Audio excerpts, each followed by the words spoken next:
Jadi ratusan bahkan ribuan topik percakapan berseliweran di lini masa media sosial setiap hari. Salah satu platform media sosial yaitu Twitter ini memantau tren percakapan di Indonesia dalam 3 tahun terakhir. Tren ini penting, kenapa? Terutama untuk pelaku usaha yang memanfaatkan media sosial Twitter sebagai ajang promosi mereka. Apa saja sih sebenarnya yang jadi tren di Indonesia dalam 3 tahun terakhir ini? Pagi ini kita sudah bergabung bersama Dwi Adriansyah, Country Industry Head Twitter Indonesia. Pak Dwi, selamat pagi, apa kabar? Selamat pagi Mbak Maskali, semoga sehat. Sehat sama-sama Pak Dwi. Ini ada lini masa yang terus dipantau oleh Twitter dalam 3 tahun terakhir di Indonesia. Kan banyak banget nih Pak, tapi trennya seperti apa sih? Oke, sebenarnya kita juga mempelajari 3 tahun itu adalah dari percakapan yang besar ya. Tapi saya mau mencoba sebenarnya melihat peranan Twitter itu seperti apa sih ya. Karena setiap platform media sosial pastinya kan punya peran yang berbeda-beda gitu ya. Dan di Indonesia sendiri Twitter sebenarnya sudah hadir mungkin sekitar tahun 2009 ya. Kita semua sudah menggunakan sosial media terutama Twitter gitu ya. Tapi peranan yang paling penting sekarang adalah bahwa Twitter itu adalah sebagai platform percakapan publik. Orang juga datang ke Twitter itu sebenarnya mencari apa sih yang lagi kejadian gitu di Twitter dan sifatnya real time. Dan itu yang menyebabkan sebenarnya currency Twitter saat ini adalah sebagai percakapan gitu ya. Jadi kalau kita berbicara, kalau zaman dulu kita ngobrol gitu percakapan kan kita nggak bisa ke-capture ya. Tapi sekarang sebenarnya percakapan digital itu kita bisa meng-capture. Nah, itulah yang kita analisa dari 3 tahun belakang dan kita melihat apa yang akan menjadi tren kurang lebih ke depannya seperti apa gitu ya. Oke. Kurang lebih itu background dari tren yang kita lakukan. Jadi yang sudah ditemukan apa aja nih trennya Pak Dwi? Ya, sebenarnya dari percakapan itu kita menganalisanya bukan cuma percakapan yang naik turun setiap hari seperti politik, seperti mengenai hiburan atau berita gitu ya, tapi kita berusaha memahami konteks dari percakapan itu. Ada 6 pilar sebenarnya yang penting kita juga pelajari. Bagaimana sih orang Indonesia sebenarnya bercakap-cakap saat ini.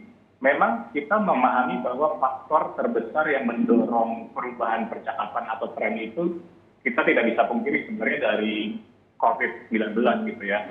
Orang terus ada di rumah dan kita melihat bahwa pertama orang membicarakan mengenai well-being.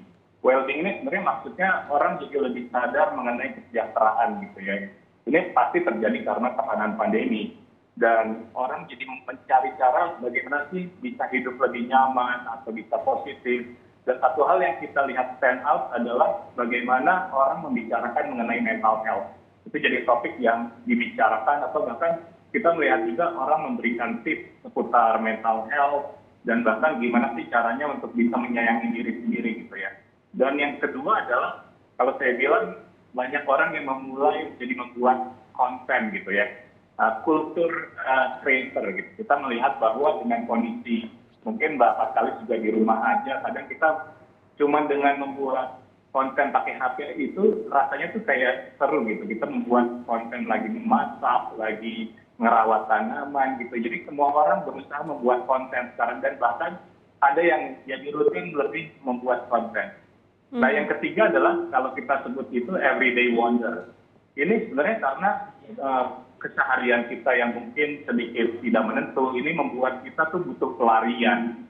Dan ini tergambar sebenarnya dari bagaimana sih orang Indonesia mencari topik-topik yang mungkin membuat mereka seru atau nyaman. Mulai orang ngebayangin gimana sih dulu nostalgia sebelum pandemi atau bahkan orang membicarakan mengenai astrologi.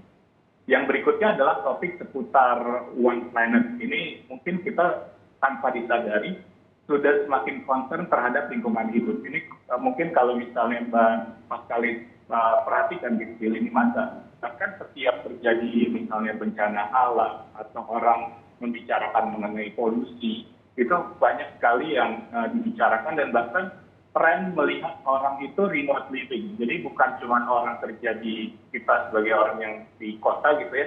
Orang mencari kota-kota kecil karena bisa kerja work from home dan itu tercapture dari pembicaraan yang ada di Twitter. Yang berikutnya adalah yang kelima, bagaimana teknologi itu merubah hidup kita.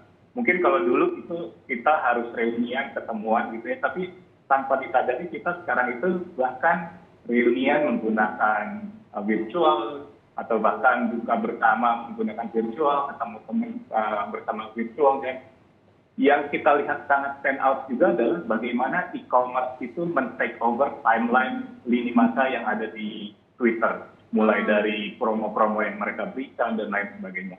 Dan yang terakhir adalah bagaimana orang Indonesia itu justru lebih menunjukkan identitas dirinya. Maksudnya adalah bahkan kalau misalnya Bapak sekali di sini punya ketertarikan, let's say fans dari K-pop gitu ya, lebih menyuarakan gitu, atau bahkan stand out terhadap movement. Mungkin kita ingat tahun lalu ada movement Black Lives Matter, atau bahkan yang seperti lokal gitu sifatnya membantu ojek online misalnya untuk saling membantu dan menguatkan pesan.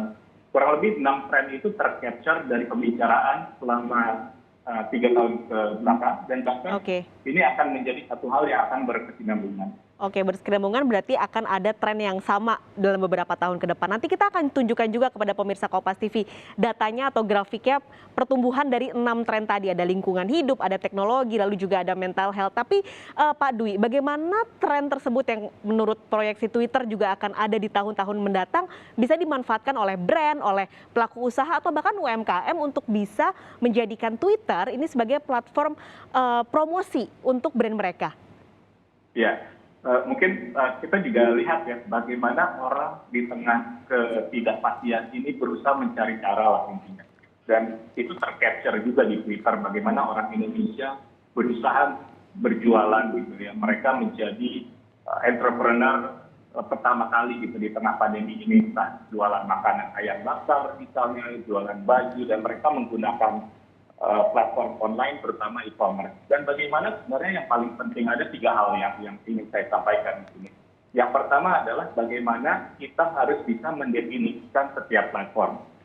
Platform digital atau sosial media ada banyak di luar sana. Tapi apa itu Twitter? Tadi saya sudah menceritakan bahwa peranan Twitter itu adalah karena sifatnya yang real time dan orang ingin untuk mendiscover sesuatu. Itu yang menyebabkan sebenarnya mindset orang-orang yang ada di Twitter itu lebih cenderung influential, mereka reseptif, maksudnya adalah mereka cenderung untuk bisa menerima pesan apapun yang mereka lihat di Twitter. Dan karena mereka influential dan reseptif, maka itu mereka itu adalah orang-orang yang bisa memberikan hasil atau cenderung untuk membeli gitu ya. Dan kita sudah mendefinisikan peranan sosial media seperti Twitter. Dan yang kedua adalah harus mempunyai strategi perencanaan. Di sini maksudnya apa? Banyak orang bertanya ke saya juga, gimana sih caranya bisa sukses di Twitter? Sebenarnya pendekatannya ada 2. Yang pertama adalah pada saat kita ingin meluncurkan sesuatu yang baru. Sifatnya apapun yang baru, bisa jadi itu kreatif baru, promosi baru, produk baru, pesan baru, atau apapun yang baru. Karena kecenderungannya adalah di saat kita membuat sesuatu yang baru, itu akan spark the conversation dan orang akan membicarakan. Kalau banyak orang juga yang bilang akan jadi viral gitu ya. Dan itu adalah kekuatan Twitter sebenarnya. Bahwa bagaimana kita bisa membuat sesuatu itu dibicarakan. Nah, itu bisa menggunakan apa? Misalnya saya melihat gitu ya, ada orang yang berjualan sesuatu, membuat Twitter thread, dan akhirnya menaruh link kepada e-commerce, dan akhirnya itu seperti storytelling dan orang bisa langsung klik ke produk yang akan mereka ingin beli gitu. Nah, yang kedua sebenarnya adalah strateginya bagaimana kita bisa terhubung dengan apa yang sedang terjadi. Kita tahu bahwa di Twitter itu kan yang terjadi atau di Indonesia ini setiap hari kejadiannya banyak sekali ya. Maksudnya adalah bagaimana UMKM itu atau brand bisa menjadi relevan dengan apa yang orang sedang bicarakan gitu ya. Misalnya contohnya kalau kita di saat ini lagi bulan puasa ya, pesannya atau relevansinya komunikasinya sehubungan dengan puasa gitu ya. Pastikan bahwa kita juga bisa memberikan value atau nilai yang berbeda dengan brand sejenis lainnya, karena saya sangat yakin bahwa makanan yang jualan makanan ada banyak gitu ya. Tapi apa value dari produk kita? Dan ini juga sebenarnya termasuk melakukan pendekatan dengan apa tren yang tadi saya sampaikan yang ada 6 itu. Nah, yang terakhir adalah sebenarnya dari sisi konten. Kalau menurut saya Twitter itu kekuatannya adalah storytelling. Bagaimana kita bisa secara kreatif menceritakan dan lebih connect lagi dengan komunitas. Kalau misalnya kita lihat ya Mbak Mas sekali, beberapa bulan kebelakang banyak juga orang yang akhirnya jualan dan saling bantu dan orang ikut membicarakan produk temannya dan itu Betul. banyak kita lihat kan di Twitter gitu ya. Dan kita juga bisa sebenarnya menggunakan pendekatan pastikan dulu nih objektif storytellingnya apa itu membangun awareness. Karena kita ingin membangun awareness, mungkin produk atau fitur yang bisa kita gunakan bisa aja menggunakan video. Karena kan video juga lagi happening nih, semua orang bikin konten video. Dan kita melihat bahwa pertumbuhan video di Twitter saja dari tahun sebelumnya itu sudah 100% growth-nya. Jadi sangat tinggi orang mengkonsumsi video.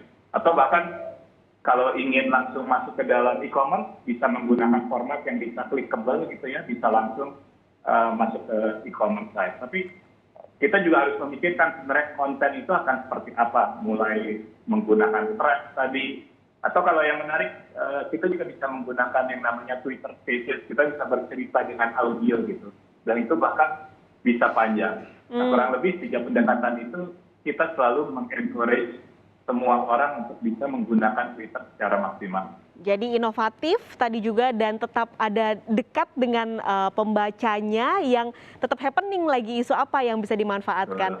Terima kasih banyak Pak Dwi pagi ini untuk berbagi tipsnya ini terutama bisa dimanfaatkan oleh brand dan juga UMKM lokal untuk bisa memanfaatkan platform Twitter sebagai sumber cuan mereka. Terima kasih banyak Country Industry Head Twitter Indonesia Dwi Adriansyah sudah bergabung di Kompas Bisnis pagi ini. Sehat selalu Pak Dwi.